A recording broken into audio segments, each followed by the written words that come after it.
আসসালামু আলাইকুম। সবাই কেমন আছো? আশা করি আল্লাহর রহমতে সবাই ভালো আছো। আলহামদুলিল্লাহ আমি ভালো আছি। আমি একটা রেসিপি নিয়ে চলে আসলাম। দেখো আজকে আমাদের বিরিয়ানি হবে। তো বিরিয়ানির জন্য লাল মরিচ নিয়ে নিয়েছি আর দই দিয়ে দিয়েছি। আর ঠ্যাংগুলো যেগুলো দেখতে পাচ্ছ ওগুলো হচ্ছে আমাদের ছেলে খায়। দেখো পেঁয়াজ, সবাই তো জানে যেভাবে যত মশলা দেওয়ার আমি সব কিছুই দিয়ে দিয়েছি। দেখতে পাচ্ছ আর ভিডিওটা অবশ্যই সবাই দেখবে। কেমন হয়েছে সবাই বলবে, ঠিক আছে? দেখো সব কিছু মশলা দিয়ে দেওয়ার পর কিন্তু আমি ওটা হাত দিয়ে মিক্সড করে নিচ্ছি। ট্যাং না হলে বিরিয়ানি খাবে না, জন্য ট্যাংটা দেওয়া। আর ভালো করে মিক্সড করে সেটাকে আমি 2-3 ঘন্টা রেখে দেবো। আর হচ্ছে দেখো আমার মাখানো হয়ে গেছে। সুন্দর করে মাখিয়ে নিলাম। মাখানো হয়ে গেছে, দেখো কি সুন্দর হয়েছে মাশাআল্লাহ। দেখো কত সুন্দর, মানে টক দই দিলে গ্লেজটা কত সুন্দর আসছে। 3 ঘন্টা থাকবে, মাখানো থেকে যাবে এখন। দেখো তোমরা কি এইভাবে মাখো, মানে ম্যারিনেট করো, আমাকে জানাবে। আর দেখো ওখানে আমাদের ঈশানের মা লুচিটা ভাজছে। আর ঈশান ওখানে খেলা করছে। ঈশান খুব জ্বালাতন করছে। তো লুচিটা ভাজা হচ্ছে। আর মানে তেল দিয়ে ভাজা হচ্ছিল না, মানে আটা দিয়ে আমরা বেলছিলাম, ওর জন্য তেলটা একটু কালো কালো লাগছে।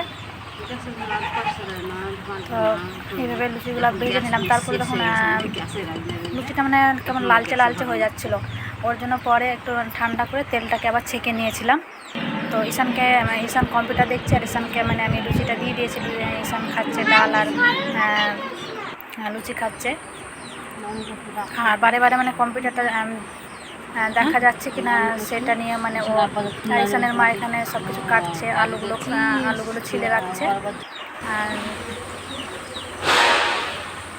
আর এখানে আমি মাংস চাপিয়ে দিয়েছি, ম্যারিনেট করা মাংসটা চাপিয়ে দিয়েছি। একদিকে মাংস হচ্ছে আর একদিকে আলুগুলো ভাজছি আমি।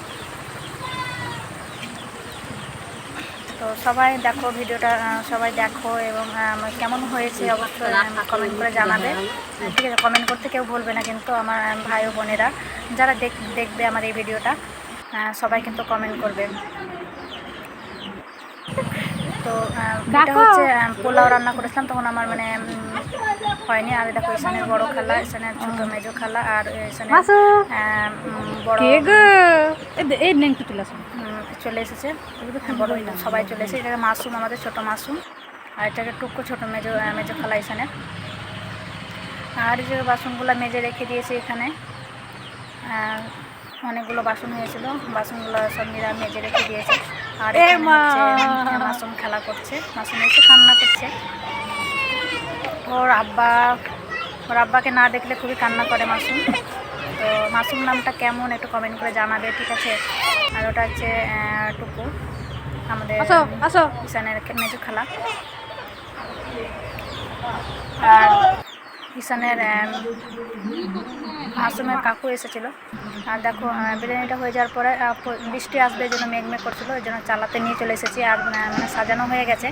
আর মানে আমাদের ছাগলে প্রচণ্ড জ্বালাচ্ছিল, ওর জন্য পেঁয়াজটা মানে ভাজতে গিয়ে আমি ওইদিকে তাল দিতে গিয়ে পেঁয়াজটা পুড়িয়ে ফেলেছিলাম। তো হালকা হালকা মানে পেঁয়াজটা মানে বাদামি কালার হয়নি, আমি কালো পুড়িয়ে ফেলেছি।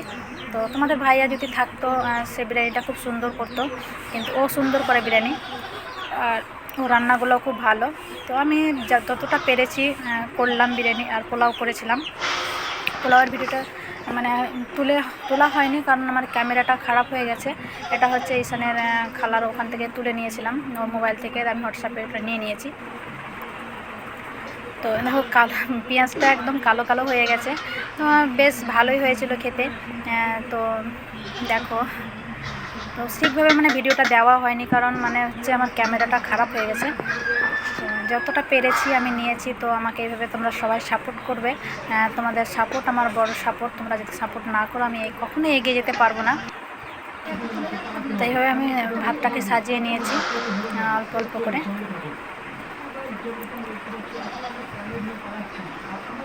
তো ঈশানের মা হচ্ছে ভিডিওটা করছিল।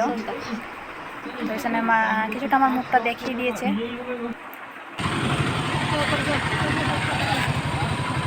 তো ঈশানের খালারা খাওয়া দাওয়ার পরে